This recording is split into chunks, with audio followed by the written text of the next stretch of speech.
They never told you this part of history because it proves a dangerous truth. Power can be dismantled from the inside, quietly, patiently, with a smile on your face. Lean in.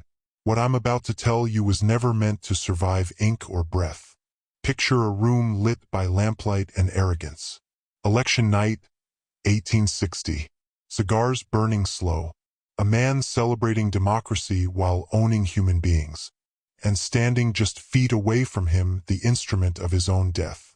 Not a rebel, not a runaway, but a servant so trusted he was invisible. This story is not about a murder. It's about mastery. History teaches you that control looks like chains, whips, laws, that freedom arrives with armies and proclamations, that the enslaved waited, endured, prayed. That is the version safe enough for classrooms.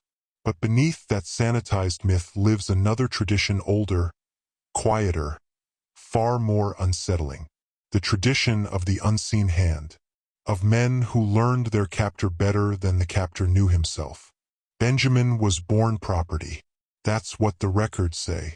Ink stamped him a thing, not a man. But ink lies, because while his body was owned, his mind was never conquered. And men like that terrify systems built on obedience. You see, every empire makes the same mistake. It assumes dominance equals awareness. It assumes those beneath are dull, grateful, incapable of long strategy. That assumption is fatal, because the most effective resistance does not announce itself. It studies. It waits. It learns the rituals of power. It learns habits, vices, indulgences, and then it uses them. Benjamin did not strike in rage. He did not run screaming into the woods. He did not plead to God for mercy. He did something far more dangerous. He became indispensable. He became trusted. He became part of the master's private world, where guards are absent and arrogance sleeps. And that is where control always breaks down. Not at the gates, but in the inner chambers. Understand this clearly. Systems of domination rely on psychological blindness. They rely on the belief that those at the bottom are incapable of precision, patience, or intellect. Benjamin shattered that illusion with nothing more than leaves, smoke, and time. As we descend deeper, you'll begin to see the pattern repeat itself across centuries, how institutions fall not when attacked head-on, but when their own comforts are turned against them. This is not folklore. This is forbidden strategy. And once you see it, you will never unsee it. The Halford plantation was more than land. It was a machine of power, polished by wealth, enforced by fear. 12,000 acres of tobacco fields, barns, and Georgian architecture grand, imposing, but also a cage. Every beam, every door, every smoke-filled study spoke of absolute authority, and every slave living within its boundaries understood the rules. Obedience, invisibility, survival. Benjamin moved within that world like water, silent, observant, patient. He handled tobacco with unmatched skill, selecting leaves, aging them, blending flavors not because the colonel admired artistry, but because mastery of that craft cemented his trust. Every leaf became a thread in a web of deception. Benjamin was spinning decades before the first cigar ever touched his master's lips. But his intelligence extended far beyond tobacco. Hidden beneath the veneer of servitude, Benjamin read secretly, meticulously, dangerously. His mother, before her death, had stolen moments of knowledge from discarded newspapers and tattered Bibles. She taught him that information was a weapon, that literacy was a spark capable of igniting freedom. And Benjamin wielded it, not openly, but like a shadow knife cutting unseen.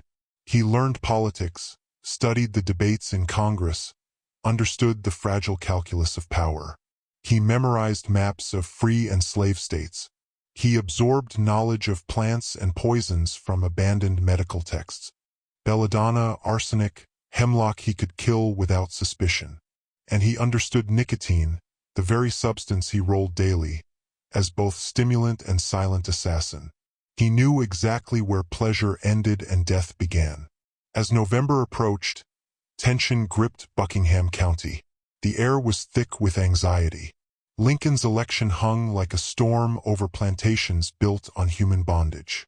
Men who believed themselves untouchable paraded their wealth and status, unaware that the one they trusted most watched and calculated. Benjamin knew the colonel's indulgences, his patterns, his weaknesses, and he waited. Every ritual the colonel performed, every cigar he smoked, every glass of brandy he poured into a crystal decanter, it was a step in Benjamin's plan. The house, the smoke, the candlelight, the sighs of self-satisfaction all orchestrated into the perfect setting for what was coming. And the most frightening part? The colonel believed he was in control.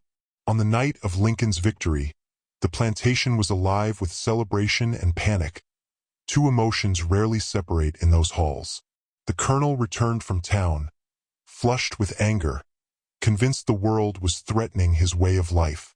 He demanded his cigars, his finest brandy, his familiar comforts, and Benjamin provided them all while controlling the lethal variables hidden in plain sight. For months, Benjamin had prepared, learning the colonel's responses, adjusting doses of concentrated nicotine applied carefully to wrappers, binding, and fillers.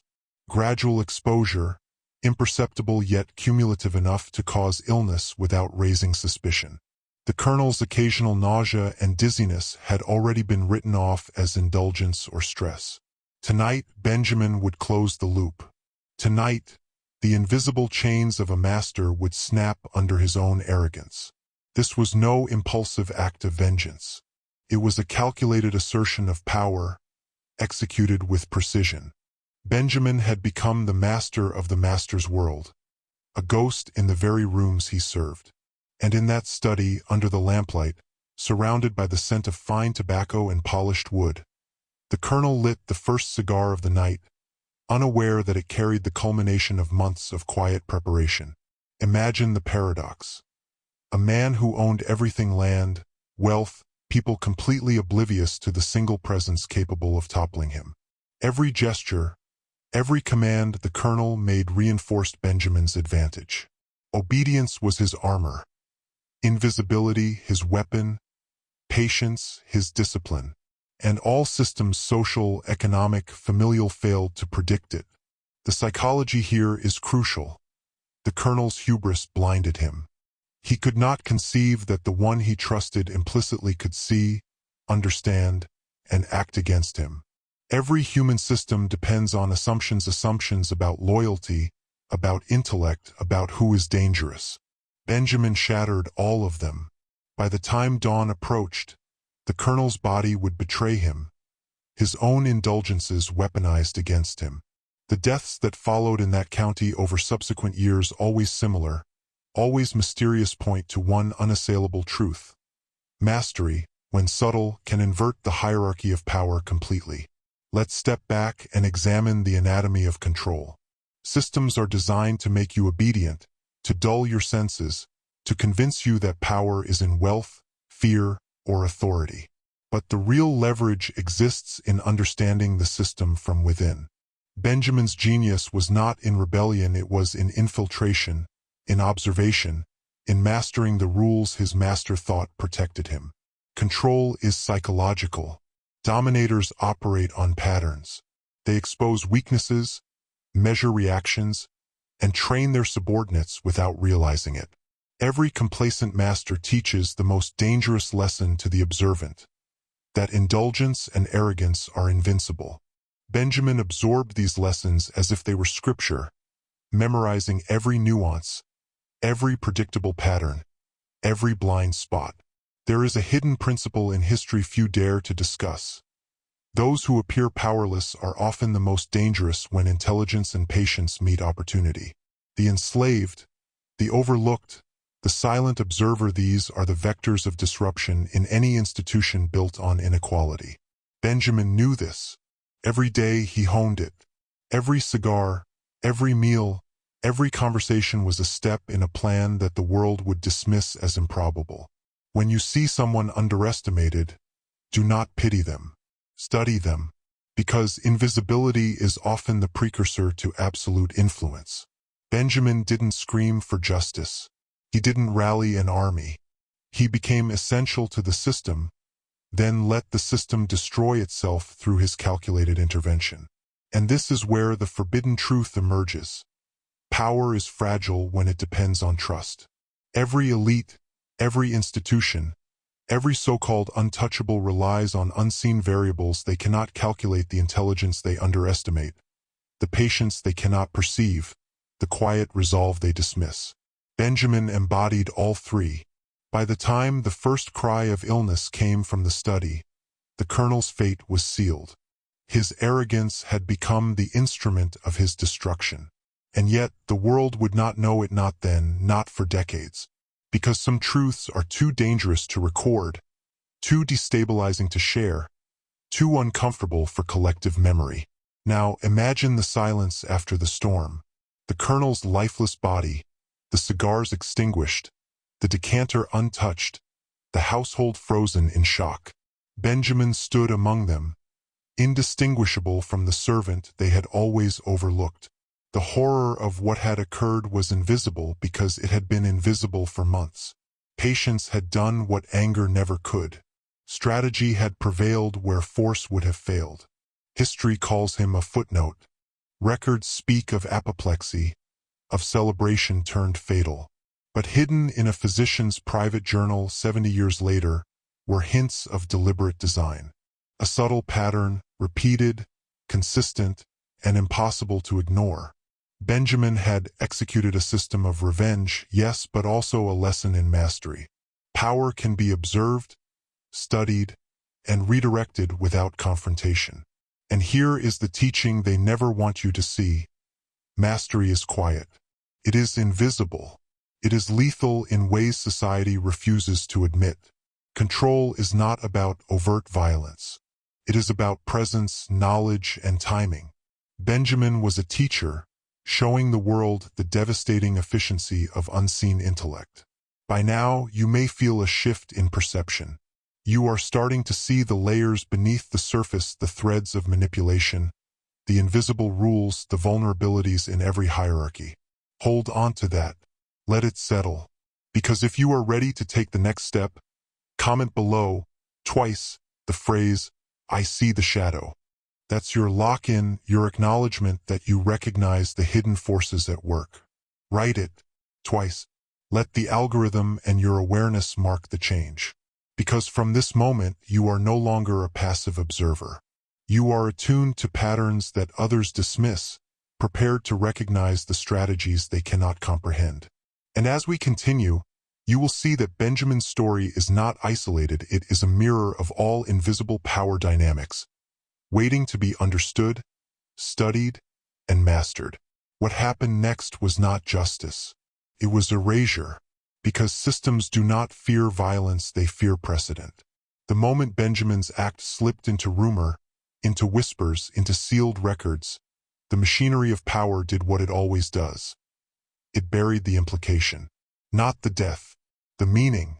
The county physician wrote apoplexy because that word kept the world intact. It preserved the illusion that masters die by chance, not by consequence. That authority collapses only from excess, never from intelligence below. And for a time it worked. The plantation continued. The fields were harvested. Another man inherited the land. Another set of rules replaced the old ones. On the surface, nothing changed. But beneath that surface, something had fractured. Because Benjamin did not flee. He did not boast. He did not confess. He remained, watching, measuring the reactions. And that is where the story grows darker. Over the following years, 3 more men of similar power, similar habits, similar indulgences died in eerily identical ways. Celebration, cigars, sudden illness, swollen throat, official explanations, quiet burials. No one connected the pattern because to do so would mean admitting an unbearable truth, that the enslaved mind was not dormant, that patience could outperform dominance, that intelligence, when unacknowledged, becomes asymmetrical warfare. Benjamin understood something most men never do. Revenge is loud. Power is silent. He wasn't killing men, he was destabilizing certainty. He was teaching the system that trust is a liability, that indulgence is exploitable, that comfort creates blind spots wide enough to die in. This is how real control operates, not through spectacle, through inevitability. Look at any institution, political, financial, religious. It does not collapse from attack. It collapses when those inside it know more than those above them. When the overlooked understand the rules better than the rulemakers. When the servant knows the master's vices better than the master knows himself. Benjamin was not an anomaly. He was an archetype, one that history cannot afford to elevate, because doing so would awaken dangerous questions. Questions like, how many systems survive only because those beneath them choose not to act? And that is the knowledge they seal away. Because once men understand this, obedience becomes optional. Here is where the descent turns inward. Because this is no longer about plantations or cigars or the 19th century. This is about you. Every era has its Halfords. Every structure has its Benjamin. The names change. The aesthetics modernize. But the mechanics of control remain identical. Power today still assumes it is watched by the incapable, managed by the distracted, served by the unthinking. That assumption is your opening. Modern systems do not enslave bodies, they condition minds. Through debt, distraction, algorithms, fear narratives, and artificial scarcity. And just like before, those systems reward obedience while underestimating awareness. They train people to believe resistance must be loud, collective, visible. They never prepare for the silent individual who studies instead of reacts. Benjamin never fought the system head-on because that would have been suicide. He mastered it. He learned its inputs and outputs, its thresholds, its tolerances. He understood that control systems fail gradually, not dramatically. Ask yourself this: how much of your daily life is ritual, consumption, information intake, emotional triggers, indulgences marketed as freedom? Every system exposes itself through habit, and every habit can be turned. The reason this knowledge feels unsettling is because it removes excuses. It strips away the fantasy that power is unreachable, that elites are omniscient, that you are too small to matter. Those beliefs are installed intentionally. They preserve order. Benjamin disproved them without ever raising his voice. And here is the final, forbidden insight. The most dangerous man is not the one who rebels, but the one who understands, waits, and chooses the moment. Institutions collapse when predictability is broken, when obedience becomes performance, when invisibility becomes leverage. Once you internalize this, you stop asking for permission. You stop seeking validation. You stop mistaking noise for strength. You begin to move differently. And that shift, that internal recalibration, is what systems cannot tolerate. History ends this story quietly. No monument, no pardon, no record of Benjamin's later years, just silence. And silence is never accidental. Silence is where dangerous truths are placed when they cannot be destroyed. But understand this: Benjamin did not disappear. He replicated. His legacy is not in death, it is in method. In the realization that dominance is brittle, that power depends on narratives, and that those narratives collapse when the wrong person understands them too well. This is why you were never taught this version. Because it teaches men to see themselves not as victims of systems, but as variables within them. Adjustable, unpredictable, capable. Once a man sees that control is psychological first, physical second, he cannot be ruled the same way again. He stops reacting emotionally. He stops announcing intentions. He studies incentives, weaknesses, timing. He becomes dangerous not to people but to illusions. Benjamin's master believed the world was fixed, that hierarchy was natural, that God and economics were on his side. And he died choking on the very symbol of his comfort. Not because fate intervened, but because intelligence did. That is the lesson buried beneath this story. Not vengeance, not rebellion, mastery. If this unsettled you, it should have, because you've just been handed a lens that reframes history, authority, and your place within it. What you do with that awareness is your responsibility. Just remember this: the most powerful systems in the world are not guarded against strength. They are guarded against understanding. And once you understand them, you are no longer harmless.